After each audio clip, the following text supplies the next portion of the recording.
There is one thing that has changed, specifically over the past 4 years, and that is the cost of everything. There's a new report out. This is from Investopedia.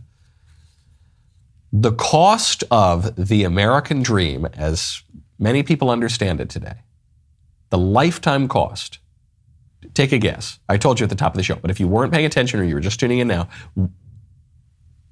$4.4 million.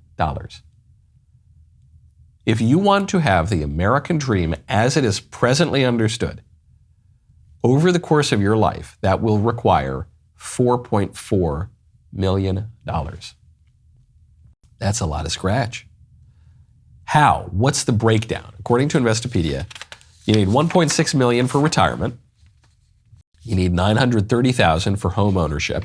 And you might say, well, I don't need to live in $1 million house. Why is it $900,000? It's $930,000 because you'll have a mortgage, presumably, and right now our interest rates are a little bit high, and maybe you'll have multiple homes over the course of your life, but even if you just have one, it adds up. All that interest adds up. Raising 2 kids, the cost is $832,000 right now. Owning new cars, if you want to own new cars, $811,000 over the course of your life. Annual vacations, $179,000. Wedding, $44,000 is the cost they expect. Pets, this one's shocking, $37,000 to have a pet. And then your funeral will cost $8,000, probably more by the time we die. What does this mean? How, if Trump and Vance are running on restoring the American dream, Kamala and Joe Biden and Tim Walz, now her running mate, they don't talk about the American dream as much. They don't like America, and their policies are nightmares. So the only dreams they talk about are the dreamers, which is like the 50-year-old gangsters who come over with MS-13 and assault your family and kill people. But we pretend that it's like doughy-eyed 8-year-olds who are just trying to have a break in school.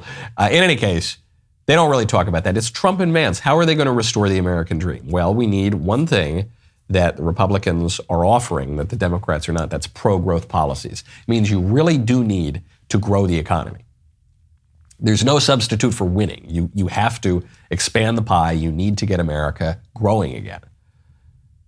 But even then, even if you do have some regulatory policies that will be beneficial to the American worker, the American family, it's still not going to bring you all the way to $4.4 million. What else do you need? Well, I think you need a reshaping of priorities, because what the most glaring aspect of this analysis to me is the raising 2 kids part. That's it? That's all we're aiming at now in America? Raising 2 kids? That's below replacement. Replacement has to be a little bit higher than 2 kids because people die and because accidents happen. And so, really it's 2.1 or 2.3 kids is replacement. That's what we're aiming at in America, just 2 kids? That's like a big family now. How crazy is that? How about 3 kids? How about 4 kids? How about we get back to the days when it was normal for Americans to have 5 or 6 kids? How about we get back to the days when it was normal, at least for certain religious groups, the Catholics, the Mormons, and the Orthodox Jews, to have 8, 9, or 10 kids? How about that, huh? Wow, boy, or more. Then it's going to cost even more. So what does that mean? All right, well, you got to retire. So the $1.6 million seems pretty firm there. Maybe you could live with your kids. Intergenerational housing, that's something that we used to have. We don't really have anymore. That'd be okay. Home ownership, maybe we used to have, when we talk about how your grandparents were able to get a home for significantly less money, well, in part it's because their homes were just less nice than the homes we build today. Maybe you need a smaller kind of home. Those homes don't really exist anymore. Maybe we need to start building them.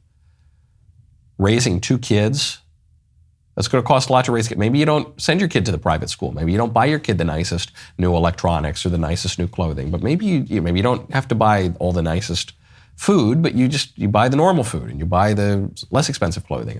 And you don't have all the electronics. Owning new cars, how about you drive an old car? You don't need to drive a new car. Used cars are expensive now, but you could just drive the same car that you have. Annual vacations, maybe you don't take a vacation every single year. Maybe you downscale your vacations. The wedding, maybe you don't need to spend $44,000 on that. Pets, good grief. I hate to say that the Haitians have a point here, but the Haitians take it too far. But we don't need to treat our pets like they're children. We used to treat our pets like pets. You shouldn't treat your pets like a rotisserie chicken on the one hand, but you also shouldn't treat your pets like a baby and put them in a little stroller and send them off to college. They're pets. You should treat them like little pets. We need pro-growth policies, but we need a reshaping of priorities, a return to the priorities that we had that prioritized family over stuff and that prioritized human beings over dogs and cars. We need to return to the priorities that we had when our country was growing. That's a big part of making America great again. That was a great clip. Now, hold up. Ring the bell. Subscribe to the Michael Knowles YouTube channel, and we'll see you next time.